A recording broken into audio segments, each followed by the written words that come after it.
Dios te salve María, llena eres de gracia, el Señor es contigo, bendita tú eres entre todas las mujeres y bendito es el fruto de tu vientre Jesús. Santa María, Madre de Dios, ruega por nosotros pecadores, ahora y en la hora de nuestra muerte. Amén. Pues una vez más agradecerle a Dios que nos da la fortaleza y la voluntad para continuar con nuestro estudio, porque ya saben que nos atacan desde todos lados el enemigo para quitarnos el ánimo. Así que gracias a Dios que tenemos el ánimo. Hoy nos toca un libro hermoso. ¿Cuál es? Sabiduría. La sabiduría. También se le atribuye a Salomón, pero está escrito 50 años antes de Cristo. Entonces ya está toda la sabiduría griega incluida acá. De hecho, combate también la sabiduría griega, todas las certezas griegas. Es un libro realmente bonito. Tenemos en la pizarra cómo está distribuido. Primero la sabiduría de Salomón, los capítulos del 1 al 5 que los vamos a leer completos. Luego el pseudo Salomón describe la sabiduría. Pseudo Salomón porque se pone en el personaje de Salomón, pero es una ficción. No es una mentira, es una ficción. El autor, el agiógrafo, escribe como si fuera Salomón hablando de la sabiduría.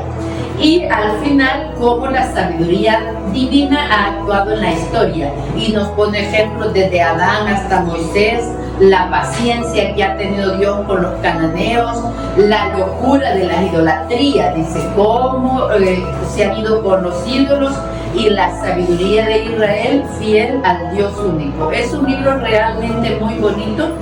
Este libro es llamado por los griegos La sabiduría de Salomón. Ciertamente se trata de un libro de mucha sabiduría, pero probablemente Salomón no es el autor de este libro. Si Salomón aparece en escena es de modo ficticio, por un procedimiento literario común que no induce a ningún error. Parece ser que el autor es un judío de nombre desconocido, quien vino 9 siglos después de Salomón, orgulloso de pertenecer al pueblo escogido y familiarizado con los libros santos, posiblemente un judío de la diáspora. Por eso conoce bien a los paganos y les habla en su propia lengua. ¿Qué significa? ¿En qué lenguaje está escrito este libro originalmente? En griego.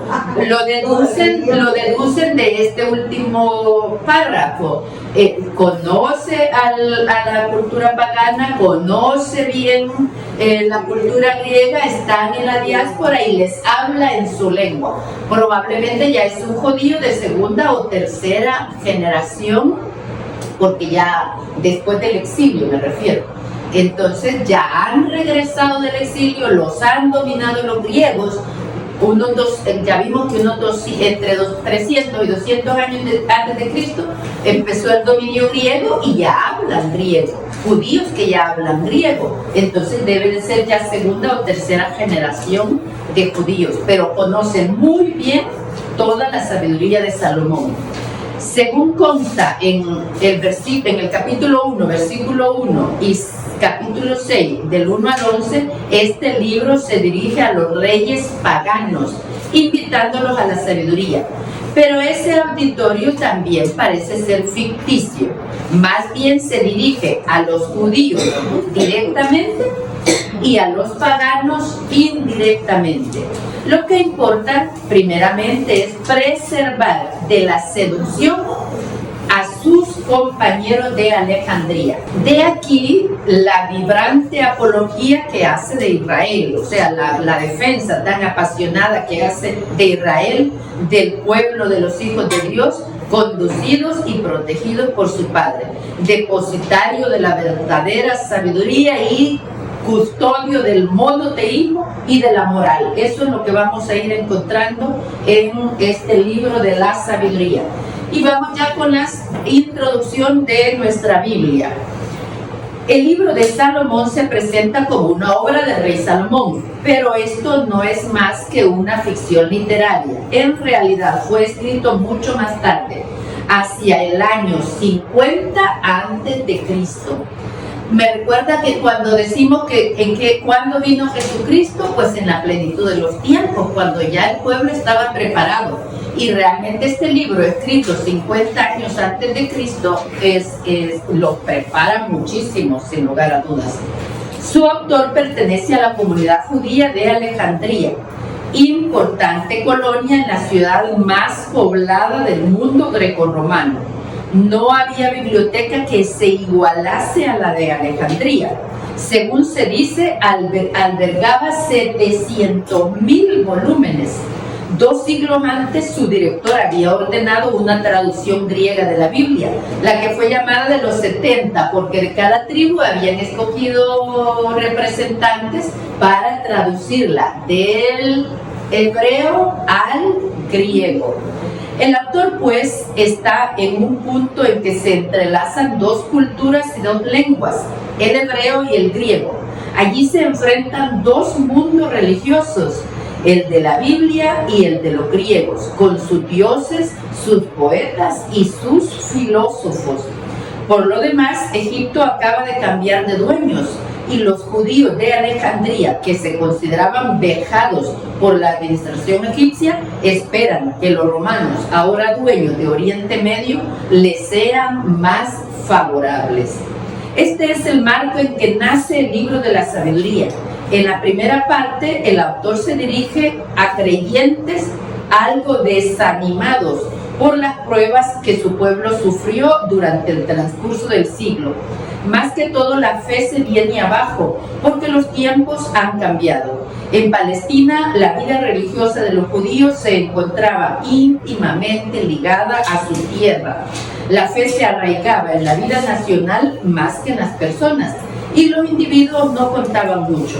Hoy, en cambio, viven en medio de paganos, y los desafíos de la vida obligan a cada cual a que se haga responsable de su propio destino, y a cada cual también que se haga responsable de su propia fe, de su propia vida dentro de la ley, de acuerdo a la ley. Esa es la primera parte. En la segunda parte, capítulos del 6 al 10, el autor expone los diversos aspectos de la presencia divina en el universo. Esta cuestión era fundamental para los griegos. Muchos confundían a Dios, alma del mundo, con el universo divinizado, y sus respuestas eran a menudo próximas a las que circulan hoy bajo la etiqueta de New Age, de la nueva era. El libro de la sabiduría retoma aquí las fórmulas y las aspiraciones del mundo griego, pero aporta las precisiones necesarias para que Dios, presente y activo por doquier, siga siendo Dios, el único, santo y glorioso. En la tercera parte de la obra, el autor intenta mostrar cómo Dios hace justicia a su pueblo, y se expresan muchas verdades, pero en ellas no faltan la agresividad y las rencillas políticas. Y en más de un lugar echaremos de menos esta sabiduría más profunda que ya nos revela el Evangelio. Vamos, busquen la sabiduría de Dios, conozcan a Dios. Ese es el título primero. Capítulo 1, versículo 1. Amen la justicia.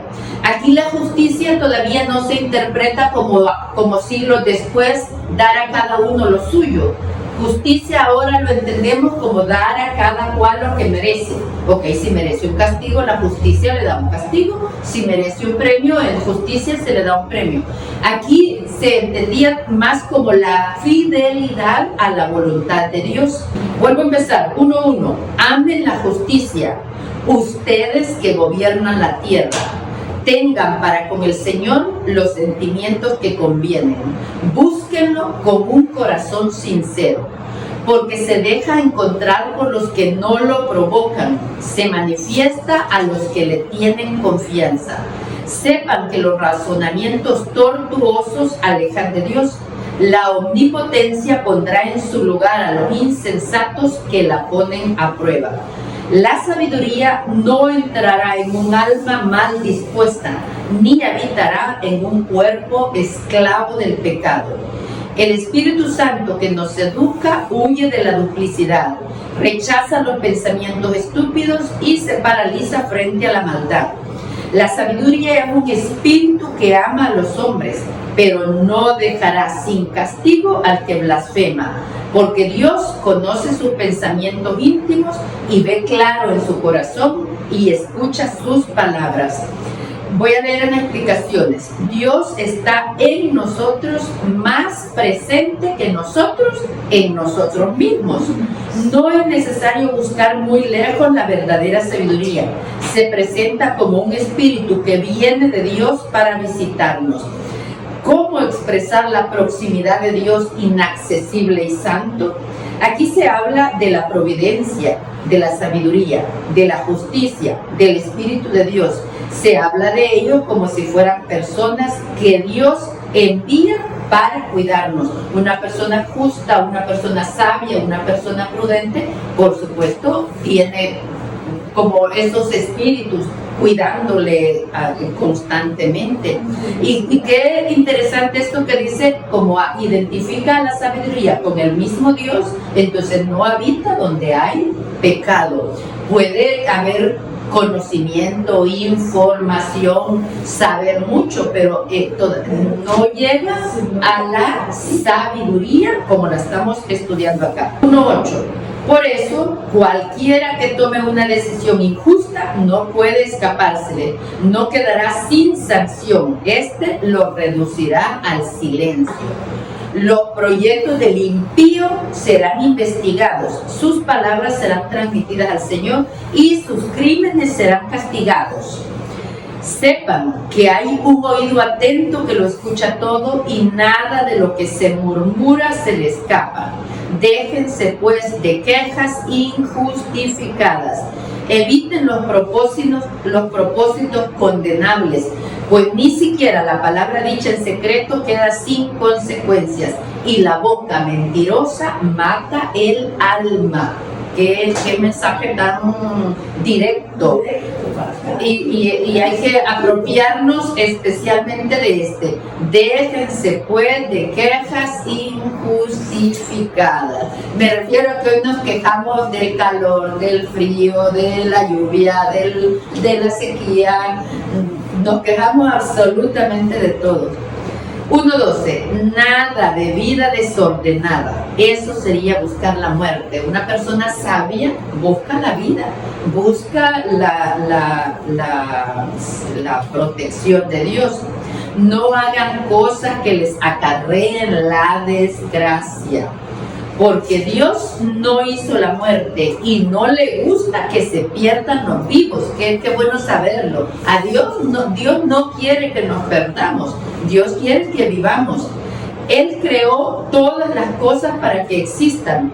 Las especies que aparecen en la naturaleza son medicinales y no traen veneno ni muerte.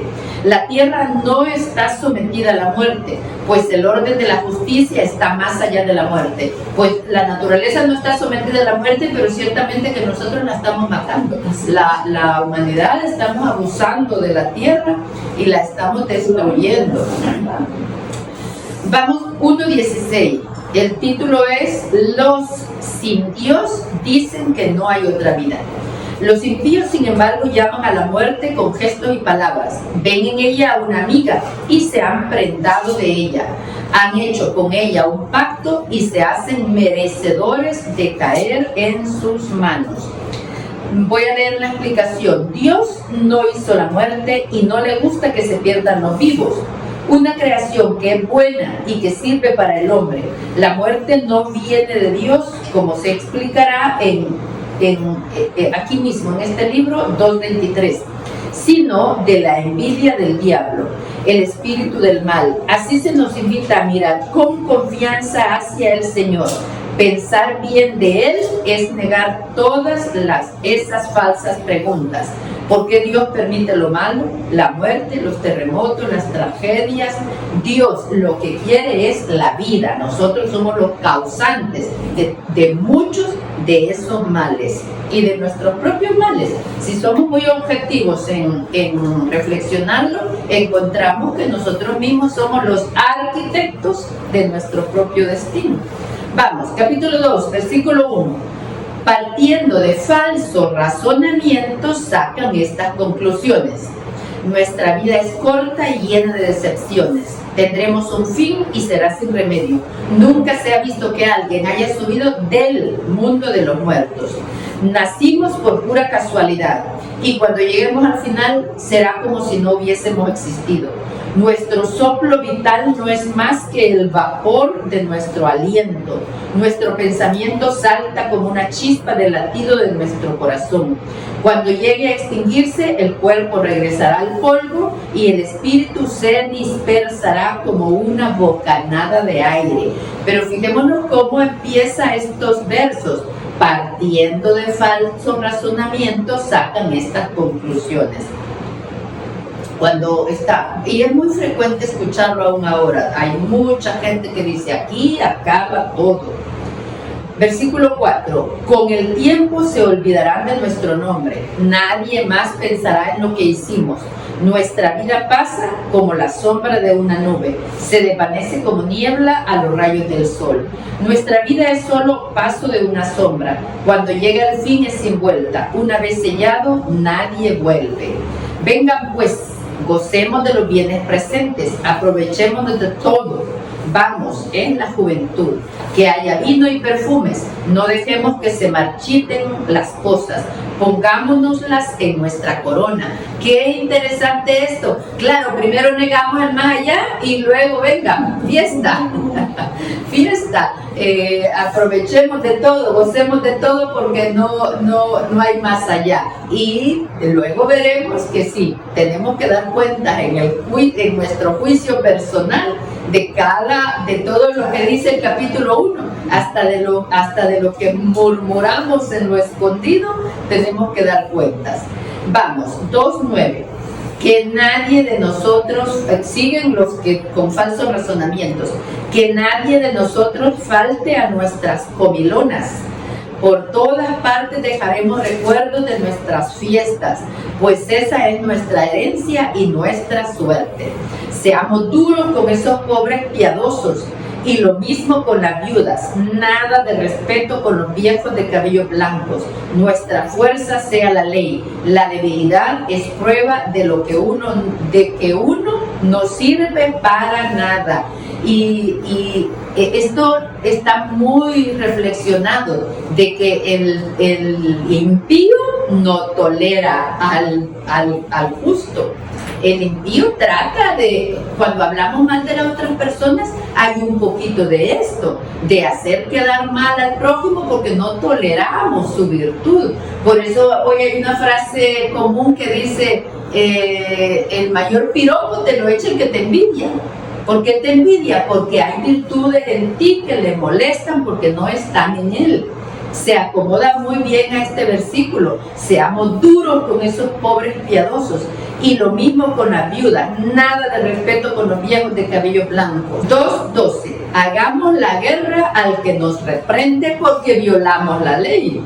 Nos recuerda cómo fuimos educados y nos echa en cara nuestra conducta. Peor aún, porque no lo hacen por ignorancia, lo hacen con sabiendo. 2:13. Pretende conocer a Dios y se proclama hijo del Señor. No hace más que contradecir nuestras ideas y su sola presencia nos cae pesada. 15. Lleva una vida distinta a la que todos y es rara su conducta. Es que ese era el problema de Israel entre las naciones paganas, que llevaba una vida distinta y para ellos era rara su conducta.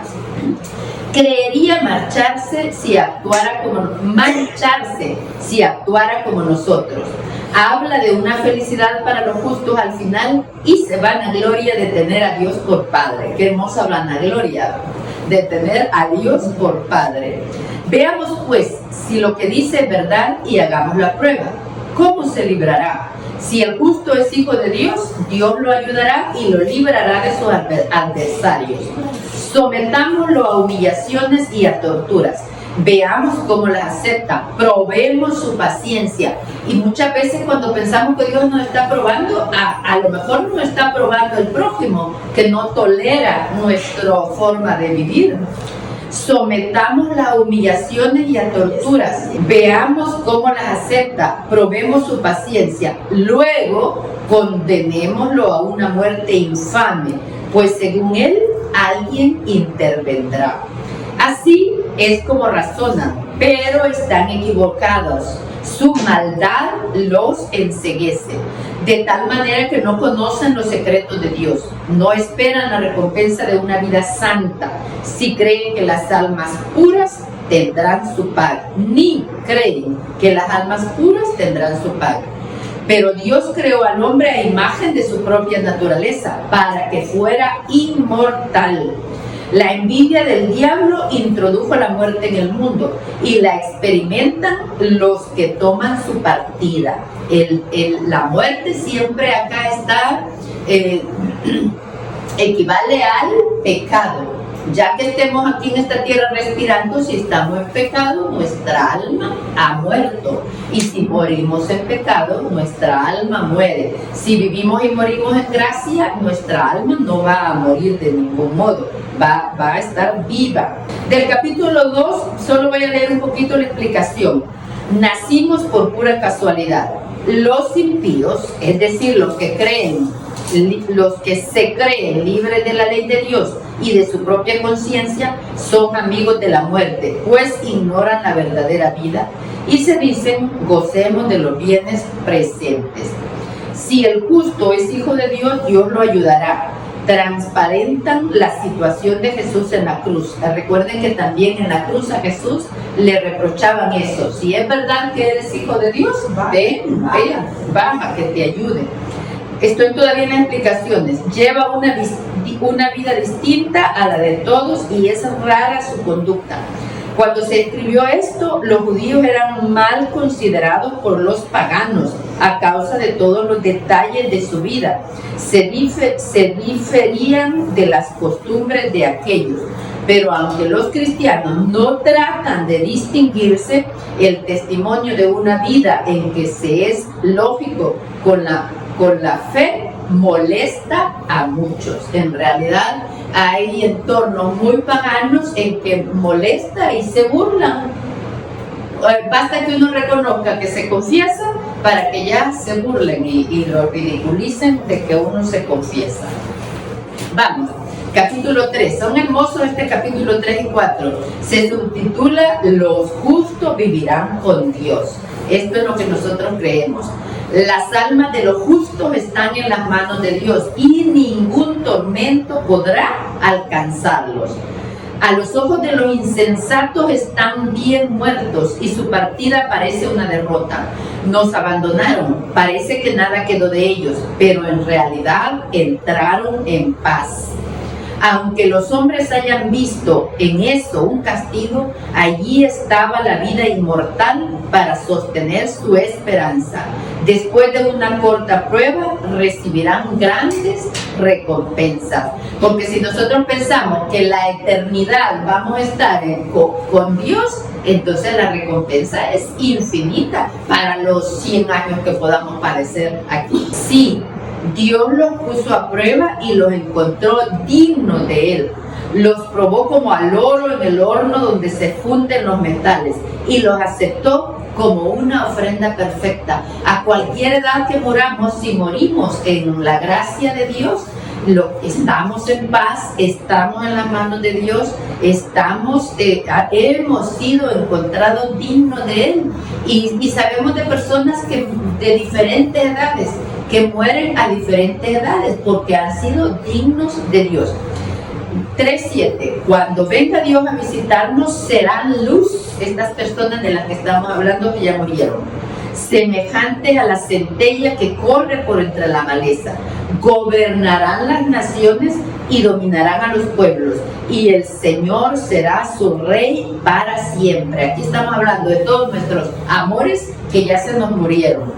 Voy a las explicaciones. 3:1. Las almas de los justos están en las manos de Dios. Esta es la gran revelación de este libro. En los libros anteriores de la Biblia, el alma no significaba más que el aliento del hombre, es decir, la vida que está en él y se apaga al morir. Ahora el alma significa lo de nosotros que no muere cuando se deshace el cuerpo. Decían, su partida parece una derrota, sea que el justo perezca en manos de los violentos, sea que le toque morir como a todos, el fin de su vida parece contradecir la bondad de Dios. Es un escándalo, pero la muerte es un escándalo que la muerte pueda algo contra los justos, pero lo que muere es solamente el cuerpo. Ellos viven ante Dios, como lo afirmará Jesús en Lucas 20:38, donde nos dice que Dios es un Dios de vivos. En realidad entraron en la paz, gozarán para siempre lo que han esperado en la tierra. A menudo los mártires hacen triunfar por su muerte la causa por la que han vivido. Qué bonita explicación. Los mártires hacen completar por lo que han muerto. Muy bien, 3:9. Los que confiaron en Él conocerán la verdad. Los que fueron fieles en el amor permanecerán junto a Él. Pero los impíos que menospreciaron al justo y renegaron de Dios serán castigados por sus malas intenciones. Cuando uno se aleja de Dios es uno el que se castiga a sí mismo, porque soy yo la que rechazo a Dios. Entonces no es Dios el que me castiga, sino soy yo que me castigo alejándome de su presencia. Sí, hay de aquellos que rechazan la sabiduría y la disciplina. Para ellos toda esperanza es vana, todo esfuerzo inútil, toda obra estéril. También son estúpidas sus mujeres y sus hijos perversos. Una maldición se cierne sobre su descendencia. Aunque no tuviéramos fe, si pudiéramos diferenciar bien la vida de un sabio con la vida de un necio, creo que la encontraríamos fácilmente la diferencia, aún fuera de la fe y fuera de la ley divina, porque la sabiduría también se da en el resto de la humanidad. Y vemos entonces cómo cambia la vida de alguien que vive con sabiduría. ¿Cuál es la vida realmente fecunda? Es la siguiente pregunta. 3:13.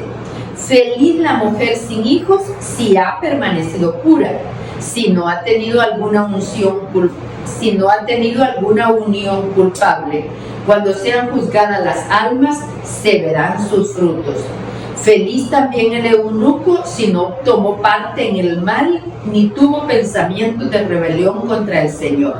Su fidelidad será bien recompensada. Tendrá un lugar de privilegio y el templo del Señor. Porque cualquier esfuerzo por el bien produce frutos admirables. El verdadero conocimiento es raíz que nunca se seca. Voy a leer la explicación del versículo 13. Feliz la mujer sin hijos si ha permanecido pura. Siempre la Biblia alaba la vida fecunda al matrimonio que tiene varios hijos y los lleva a ser plenamente hombres. Aquí se renueva la pregunta: ¿qué es una vida fecunda? En Israel la esterilidad era considerada castigo de Dios y afectaba primero a la mujer, pues el hombre podía buscarse otras mujeres y tener hijos. También la ley excluía del culto a los eunucos. Sin embargo, un profeta había tomado posición contraria. Vamos, al 3:15, ¿verdad? Porque cualquier esfuerzo por el bien produce frutos admirables. El verdadero conocimiento es una raíz que nunca se seca. En cambio, los hijos nacidos del adulterio no maduran. La descendencia de una unión ilegítima desaparece. Si llegare a suceder que se prolonga su vida, no serán tomados en cuenta. Y por último, envejecerán sin gloria. Y si mueren jóvenes, será sin esperanza. La esperanza del juicio no les servirá de consuelo.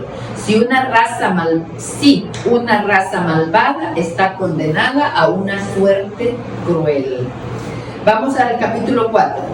Más vale no haber tenido hijos, pero haber actuado bien.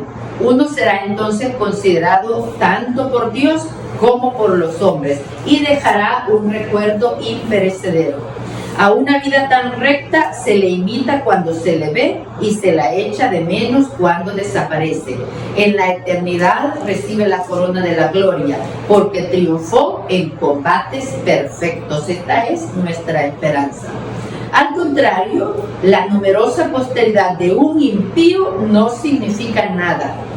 No echarán raíces profundas ni se establecerán en tierra firme. Aunque por un tiempo echen brotes, sus débiles ramas serán sacudidas por el viento y arrancadas por la tempestad. Sus ramas se quebrarán antes de crecer, sus frutos no servirán. Demasiado verdes para comérselos, solo sirven para que los boten. En el día del juicio, los hijos nacidos de uniones culpables testimonian en contra del pecado de sus padres. El justo, en cambio, aunque muera prematuramente, encontrará su descanso. La edad que merece el respeto no depende de la duración de la vida, ni se mide por el número de años. El verdadero conocimiento es como tener los cabellos blancos. Una vida sin mancha equivale a una edad madura. Era recto, agradó a Dios que lo amó, pero como vivía en medio de los pecadores, fue sacado de allí. Dios lo sacó por temor a que el mal corrompiera su inteligencia o que su alma se dejara seducir por la mentira. Dios lo sacó. Estamos hablando de que murió. ¿Y cuántas veces mueren los hijos jóvenes o no nacidos? Entonces, este es un consuelo el saber por qué Dios lo sacó. Porque podía haber sido corrompido y perder la vida eterna, perder la gloria de Dios. Entonces, como Dios sabe que está en un entorno corrompido, prefiere sacarlo a tiempo. Y es un consuelo para las muertes prematuras que nos confrontan a todos y nos duelen muchísimo más. 4:12. Porque la fascinación del mal oculta los verdaderos valores y los reclamos del deseo conmueven a un alma sin malicia. Acabó pronto, pero había recorrido ya un largo camino. Su alma era preciosa a los ojos del Señor, por eso la retiró pronto de su ambiente corrompido. La gente al ver eso no entendió, no comprendieron que la benevolencia y la misericordia de Dios acompañaban a sus elegidos y que Él vela por los suyos. Estos capítulos 3 y 4 están perfectos cuando estamos viviendo el duelo, para meditarlo versículo a versículo y consolar el alma. 4:16. El justo que muere condena a los impíos que sobreviven. Una vida joven que llega pronto a la perfección denuncia la vejez interminable de los malvados. Acá lo que destaca es que en la sabiduría está la madurez, no en los años. Creo que todos conocemos personas mayores inmaduras y personas jóvenes, incluso niños muy maduros. La madurez está en la sabiduría. 4:18. Al ver eso podrán tal vez reírse, pero el Señor también se reirá de ellos, cuando a su vez sean cadáveres despreciables y estén sin defensa entre los muertos, porque el Señor los reducirá al silencio y los precipitará de cabeza, los arrancará de cuajo y los destruirá inmediatamente. Entonces sabrán lo que es el dolor cuando todos los hayan olvidado. Se presentarán temblando cuando se haga el recuerdo de sus pecados y sus crímenes se alzarán frente a ellos. Vamos, capítulo 5. El juicio de los impíos. Entonces el justo se presenta seguro de sí mismo frente a los que lo persiguieron y que redujeron a nada todos sus esfuerzos. Voy a retroceder al 4 porque tengo una explicación muy bonita.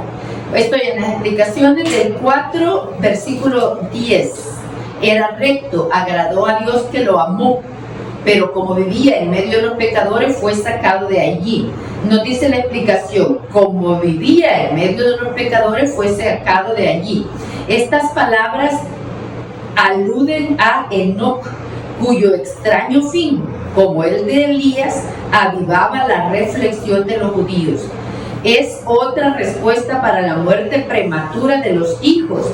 ¿Quién sabe lo que habrían hecho de su vida? Pero ya nos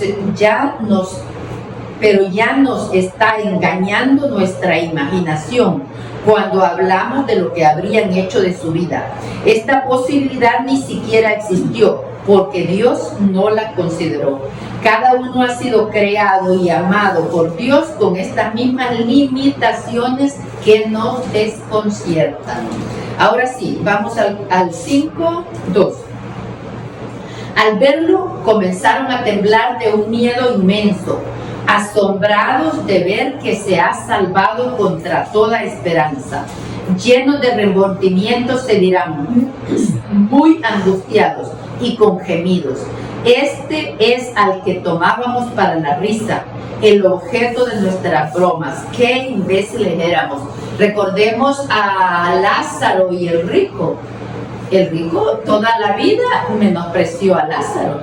Y luego, qué historia tan bonita también, el que está reconociendo el premio de Lázaro y suplicando que Lázaro se apiade de él. Su vida nos parecía una locura. Imagínense lo que le habrá parecido al rico la vida de Lázaro. Allí a la puerta, lleno de llagas, lamido por los perros y mendigando un trozo de pan. Su vida nos parecía una locura. Su muerte nos pareció el fracaso final. Y veámoslo ahora entre los hijos de Dios. ¿Cómo fue que recibió su lugar entre los santos? ¿Cómo nos equivocábamos lejos de la verdad? La luz de la justicia no nos iluminó. El sol no se levantó para nosotros. Nos hartamos de injusticias y crímenes, recorriendo desiertos de los cuales no salíamos, en vez de reconocer el camino del Señor. ¿De qué nos sirvió nuestro orgullo? ¿De qué nos valió la riqueza de la que tanto nos enorgullecíamos?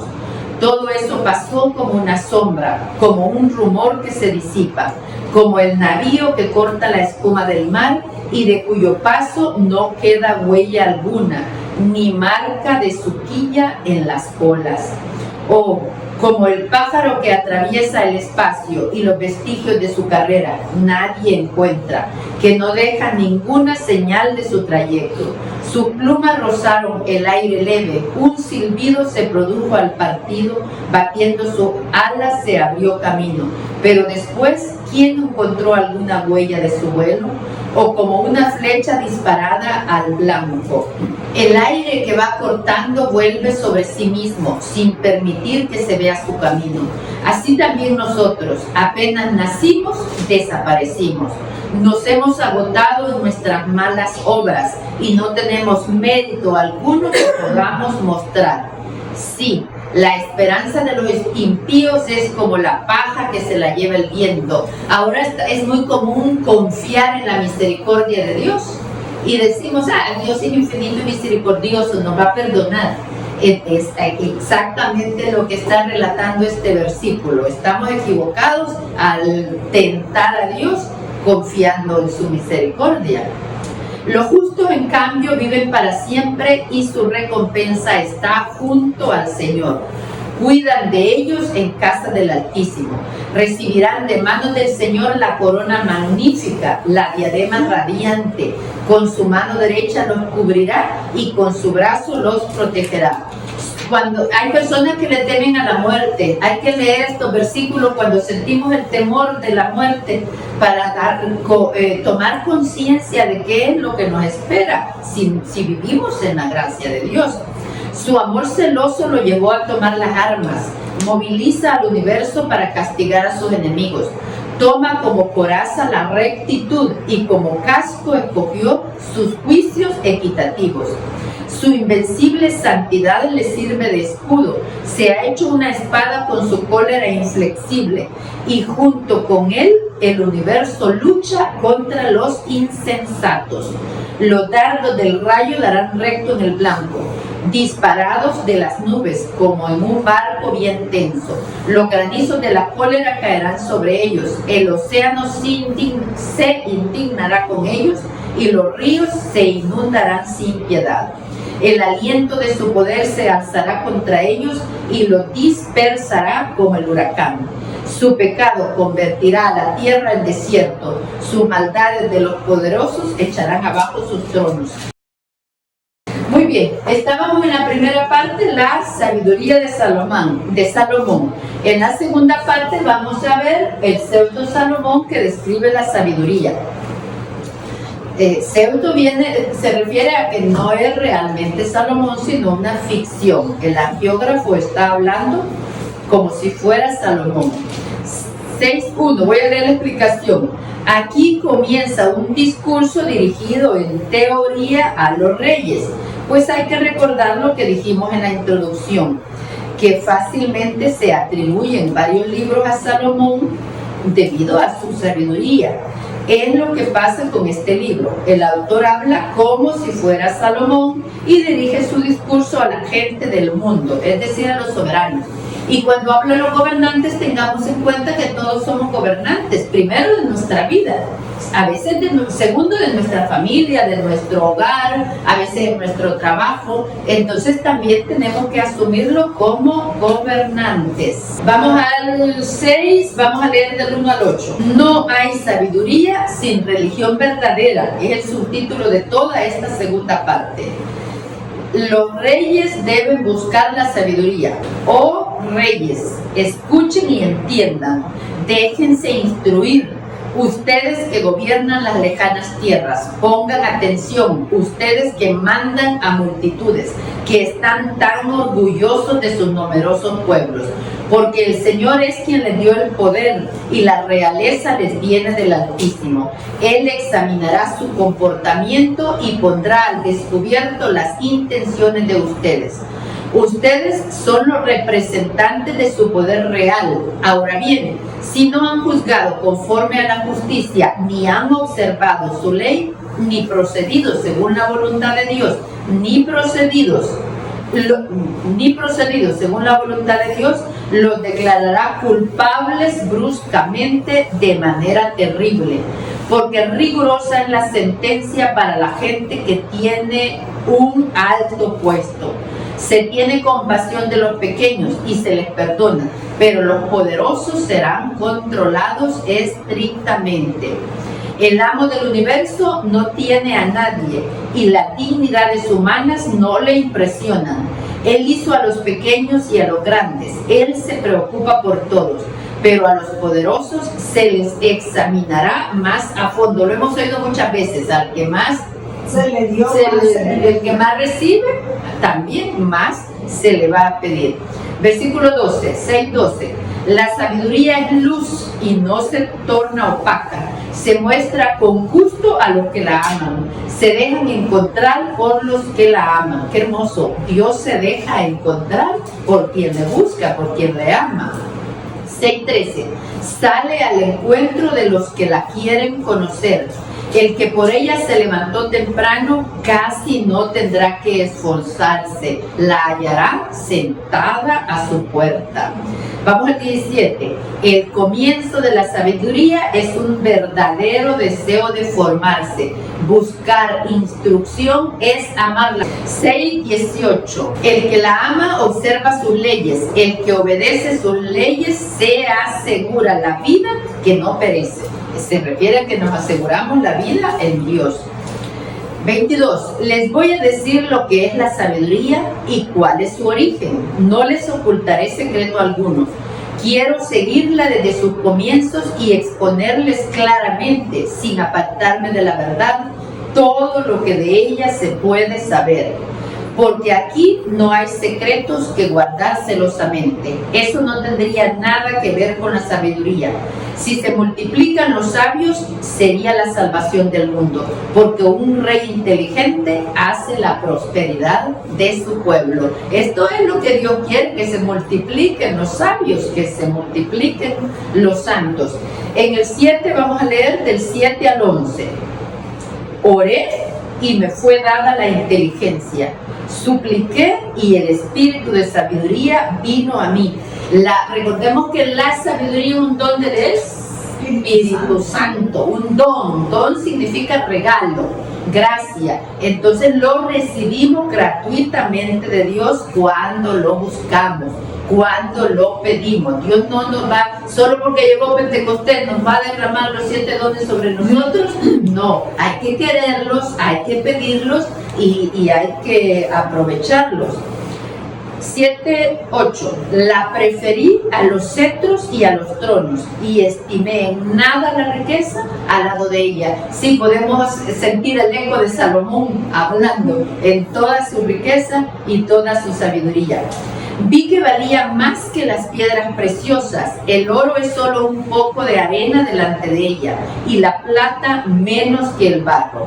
La amé más que a la salud y a la belleza, incluso la prefería a la luz del sol, pues su claridad nunca se oculta. A mí me parece muy claro, la prefería a la salud, porque con sabiduría puedes encontrar salud, porque tú vas a saber gobernar tu vida, pero con salud quizás no puedas encontrar la sabiduría. Que bueno, la preferí a la salud. 7, vamos a leer del 21 al 28. Supe pues todo lo que está oculto y todo lo que se ve, puesto que la sabiduría que lo ha hecho, todo me lo enseñaba. En ella se encuentra un espíritu inteligente, santo, único, múltiple, ágil, móvil, penetrante, puro, limpio, no puede corromperse, orientado al bien y eficaz. Nos describe el aliento del poder divino. 7:23. Es un espíritu irresistible, bienhechor, amigo de los hombres, firme, seguro, apacible, que lo puede todo y que vela por todo, impregna a todos los otros espíritus, por inteligentes, puros y sutiles que sean. Tenemos claro entonces que la sabiduría es el más grande de los dones. La sabiduría, y aquí nos habla también de la gloria divina y de la emanación de Dios a través de la sabiduría. La sabiduría es más movible que cualquier cosa. Gracias a su fuerza atraviesa y lo penetra todo. Se desprende como un vapor del poder de Dios. Es una emanación muy pura de la gloria de Dios. Por eso nada de sucio se introduce en ella. Es la irradiación de la luz eterna, el espejo sin tacha de la actividad de Dios y la imagen de su perfección. Aquí nos relata directamente lo que es la naturaleza de la sabiduría, la naturaleza de Dios. 27. Es una, pero lo puede todo. Sin salir de sí misma, lo renueva todo. De generación en generación pasa a las almas santas, de las cuales hace amigos de Dios y profetas, porque Dios solo ama al que vive con sabiduría. Qué hermoso. Vamos al número 8. Del 8 vamos a leer del 1 al 7. Sí, la sabiduría se extiende sobre un extremo al otro de la tierra y en todas partes pone orden. La amé y la deseé desde mi juventud. Acá hablamos como de un matrimonio místico entre Salomón y la sabiduría. La amé y la deseé desde mi juventud. Traté de tomarla por esposa porque estaba enamorado de su belleza. El hecho de que esté cerca de Dios hace resaltar su noble origen. El dueño de todas las cosas la amó. Fue iniciada en el conocimiento mismo de Dios y ella decide qué obras hay que realizar. Ojalá que la sabiduría fuera la que decidiera siempre y que la sabiduría decida siempre por nosotros.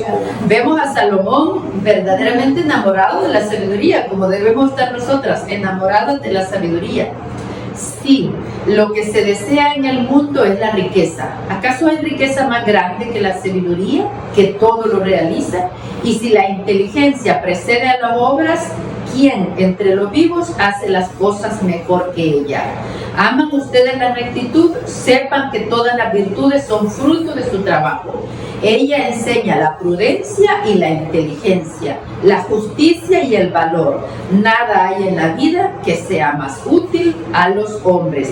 Como ya estamos en Pascua, camino a Pentecostés, enfoquémonos todos los días a pedirle a Dios la sabiduría con todo el resto de dones para que se derrame en nosotros cuando celebremos Pentecostés. 10.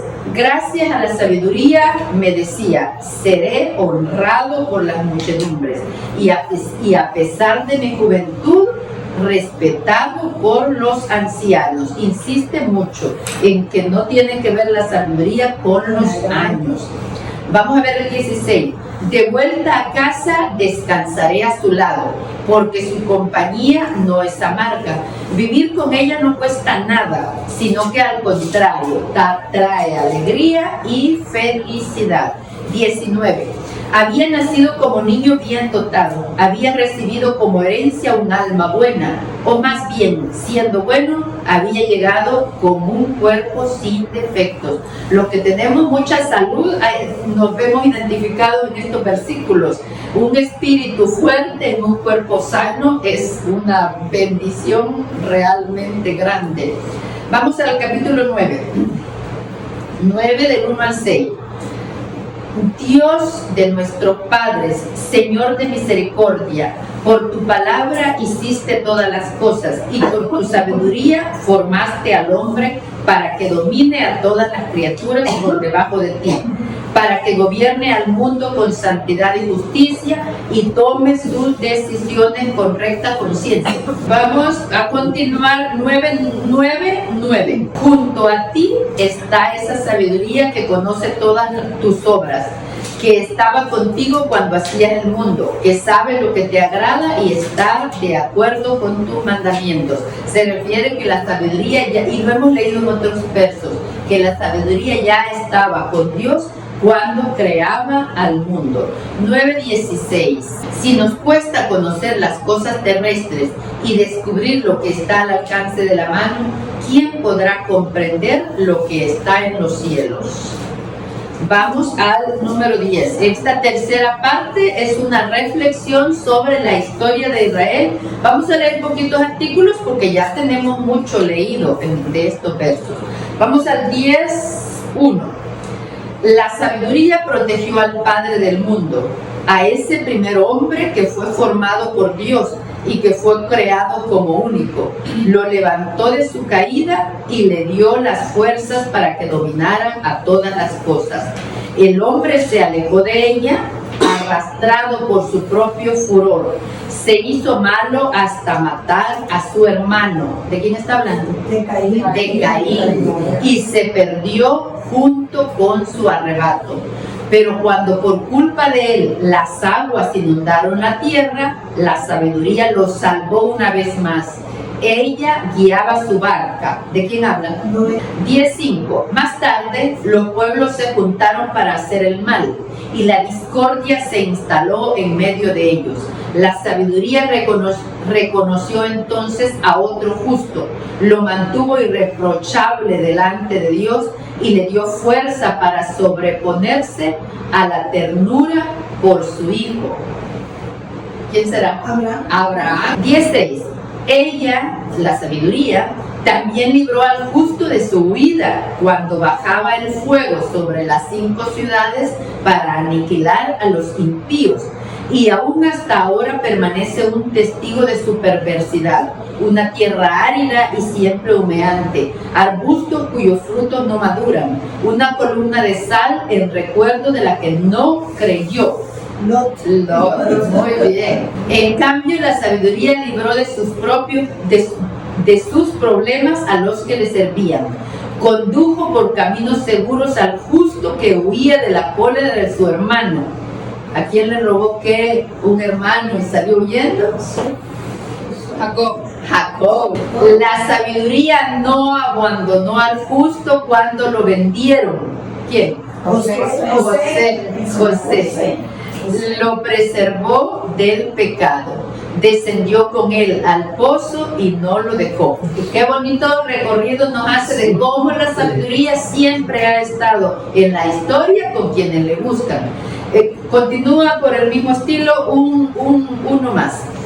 La sabiduría arrancó al pueblo santo, a la raza irreprochable de manos de la nación opresora. Entró en el alma de un servidor del Señor para hacer frente a los reyes temibles por medio de señales y prodigios. ¿De quién habla? Moisés. De Moisés.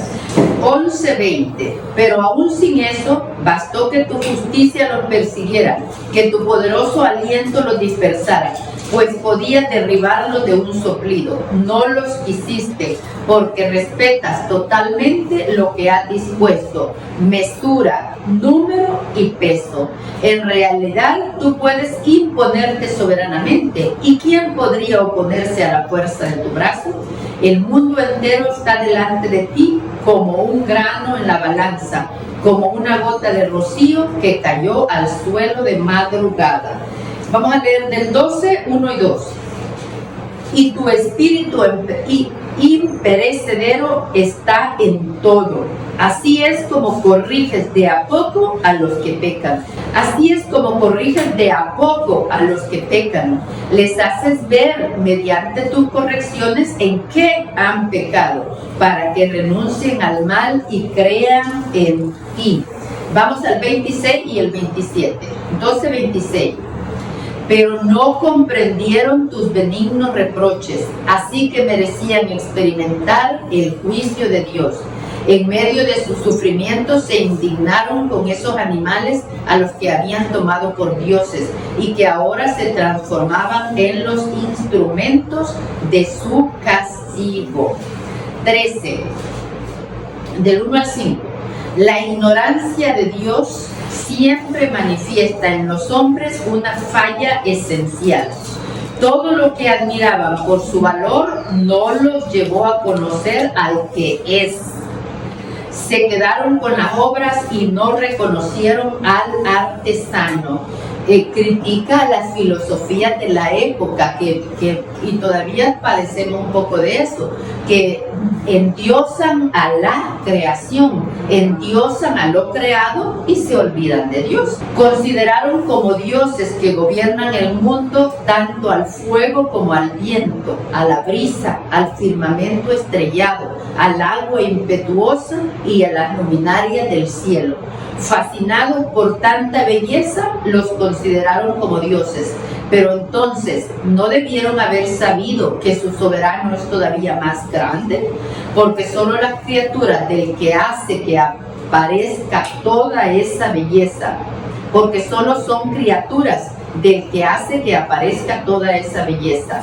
Si estaban impresionados por su fuerza y su actividad, debieron haber comprendido que su creador es más poderoso aún, porque la grandeza y la belleza de las criaturas dan alguna idea del que les dio el ser. Voy a leer las explicaciones del 13:1. El materialista ignora a Dios. El soberbio cree que todo lo puede realizar con sus propias fuerzas.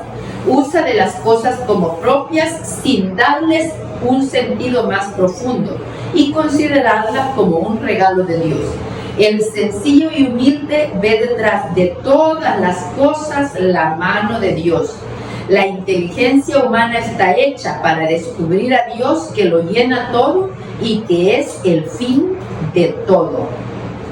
Aquí reprocha también el culto a los ídolos y a los ídolos que vemos también en el poder, el placer, el dinero, la fama. Y vamos al 14, 1:5. Veamos a otro que se prepara para embarcarse. Antes de enfrentar el furor de las olas, invoca a un pedazo de madera más frágil aún que la embarcación que lo lleva. Está hablando de los ídolos. Y se echa a la bolsa a un ídolo, como echarse a la bolsa a un amuleto, y está pidiendo a una cosa más débil que el propio barco que lo lleva. Ese barco nació del afán de ganar plata y el arte del técnico lo confeccionó. Pero es tu providencia, oh Padre, la que lo conduce. Tú has abierto un camino en el mar y trazado una ruta segura por entre las olas. 14:5. No quieres que los hombres, obras de tu sabiduría, estén sin hacer nada. Pero mira cómo confían su vida a un pedazo de madera. Una balsa les permite atravesar las olas sanos y salvos. Vamos al 15. En el 15 vamos a leer del 1 al 6. Pero tú, oh Dios nuestro, eres bueno y veraz. Tú eres paciente y gobiernas el universo con misericordia. Aunque pequemos, somos tuyos, pues reconocemos tu poder, pero sabiendo que somos tuyos, evitaremos el pecado. Toda la rectitud consiste en conocerte. Reconocer tu poder es el punto de partida de la inmortalidad. Nosotros no nos hemos dejado engañar por una invención mentirosa de los hombres, por esas obras inútiles de los artistas, esos ídolos embadurnados de colores. Solo conmueven a los insensatos que pueden excitarse por la belleza inanimada de imágenes muertas. Ahora sí, vamos al 16, del 20 al 29. Nos habla del maná. A tu pueblo, sin embargo, le distribuías el alimento de los ángeles. Le enviaba desde el cielo incansablemente un pan ya listo, que tenía en sí los sabores y se adaptaba al gusto de cada cual. Cuando ellos se hartaron del maná, era porque su imaginación no les dio para pensar en otros sabores, porque estamos leyendo aquí que se adaptaba. Si hoy tenía deseo de comer mango, el paladar se adaptaba al sabor del mango o al sabor de un trozo. Y se acuerdan que de pollo, se acuerdan que allá en el desierto extrañaban la cebolla. Pues si tal vez extrañaban la cebolla, el maná podía saber a cebolla, y sin embargo se aburrieron del mismo sabor. 16:21.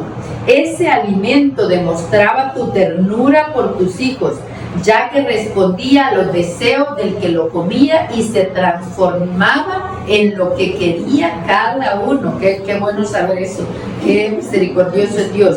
Estas expresiones que encontramos aquí también las utilizamos en el culto eucarístico para identificar la Sagrada Comunión como manjar de los ángeles, pan del cielo, que produce completo deleite.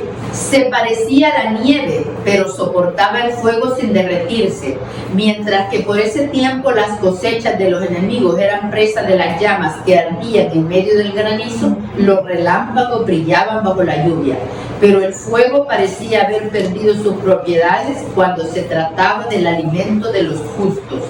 Tu creación está a tu servicio, porque tú eres su autor. Se dedica a castigar a los malos y luego se ablanda en favor de los que en ti ponen su confianza. Para servir a tu bondad, que da a todos el alimento, se transformó, acomodándose al deseo de los que la necesitaban. Así aprendieron tus hijos, muy queridos, Señor, que no son los productos de la tierra lo que alimenta al hombre, sino que es la palabra lo que sostiene a los que creen en ti. 17, del 1 al 4. Qué elevados son tus designios y cuán difíciles de entender. Por eso los que no los conocen andan extraviados. Los impíos pensaban someter bajo su poder a la nación santa, pero se encontraron cautivos, prisioneros de una larga noche, encerrados bajo sus propios techos, desterrados lejos de tu infalible protección. Pensaban esconderse junto con sus pecados bajo el velo del olvido, pero fueron dispersados, sometidos a terribles horrores, aterrorizados por fantasmas. Los escondrijos donde se refugiaron no los pusieron al abrigo del miedo. Ruidos espantosos resonaban a su derredor y se les aparecían espectros lívidos de rasgos lúgubres. Ningún fuego podía alumbrarles y el brillante resplandor de las estrellas no se atrevía a traspasar esas sombras, esa sombría noche. La única cosa que podían ver era un fuego terrible que se extinguía, y cuando esa visión había ya desaparecido en su terror, exageraban todavía lo que acababan de ver. Está hablando aquí de las tinieblas y la luz, del castigo y la bendición. Versículo 11 y 12. La maldad es miedosa, se condena a sí mismo, perseguida por su conciencia, espera siempre lo peor. Tener miedo es simplemente renunciar a la ayuda de la razón, ni siquiera dice a la ayuda de Dios o a la ayuda de la sabiduría. Dice, tener miedo es renunciar a la ayuda de la razón. Con solo nuestra propia razón podríamos vencer el miedo y permanecer en armonía y paz. 20 y 21. El resto del mundo disfrutaba de una brillante luz sin que nada le impidiera realizar sus trabajos. Sobre ellos, en cambio, pesaba la abrumadora noche, imagen de las tinieblas que les tocaban en suerte un día. No eran en sí mismos más pesados que las tinieblas. Ahora ya casi terminamos. Vamos al 18, 1, 2 y 3. Para sus santos, sin embargo, resplandecía la luz. Los egipcios no los veían, pero los oían y pensaban que habían tenido mucha suerte al librarse de ellos. Además, les agradecían que no se vengaran después de todo lo que habían sufrido y les pedían perdón. En vez de esa oscuridad, diste a tu pueblo una columna de fuego para que lo guiara en su viaje a la aventura. Su gloriosa migración se iba pues a hacer bajo un sol que no los quemaría. 9. Tus santos hijos, la raza de los buenos, ofrecieron pues en secreto el sacrificio y se comprometieron a observar esa ley divina. El pueblo seguiría siendo solidario tanto en los éxitos como en los peligros, después de lo cual entonaron los cantos de sus padres. 18. Cuando caían agonizando en cualquier parte, sabían decir por qué morían, porque habían sido informados por los sueños que los habían perturbado. No debían sucumbir sin saber por qué tenían que sufrir. Es cierto que los justos también experimentaron la muerte. El flagelo alcanzó a muchos de ellos en el desierto, pero la cólera de Dios no duró tanto. Un hombre intachable tomó inmediatamente su defensa con las armas de sus ministros, la oración, el incienso de los sacrificios expiatorios. Así enfrentó a su cólera, Señor, y puso fin a su prueba. Vieron entonces que era tu servidor. No está hablando todavía de la historia de Egipcio, de cómo ellos abusaron del pueblo de Israel y de la muerte de los primogénitos. Muy bien, terminamos ya. 19:5. Tu pueblo iba a vivir la experiencia de un viaje increíble, mientras ellos tenían que experimentar una muerte poco común. 19:11. Más tarde vieron además cómo nacían pájaros de una manera nueva, cuando el hambre los apretaba y pedían una comida más sustancial. Salieron codornices del mar para satisfacer sus necesidades. Estábamos hablando del paso del Mar Rojo, del castigo y de la maldición. 22, que es el último. De cuántas maneras, Señor, has exaltado y glorificado a tu pueblo. Nunca lo has olvidado, sino que lo has asistido siempre y en todas partes. Rogamos a Dios, ¿verdad?, que nos asista siempre y en todas partes. Voy a leer la última explicación, 19:22. El libro termina en forma abrupta. Con esta esperanza, el pueblo de Dios nunca será abandonado. Dios te salve María, llena eres de gracia, el Señor es contigo, bendita tú eres entre todas las mujeres y bendito es el fruto de tu vientre Jesús. Santa María, Madre de Dios, ruega por nosotros pecadores, ahora y en la hora de nuestra muerte. Amén. Santa María, esperanza nuestra, el clave del Señor, ruega por nosotros. Bueno, pues muchas gracias.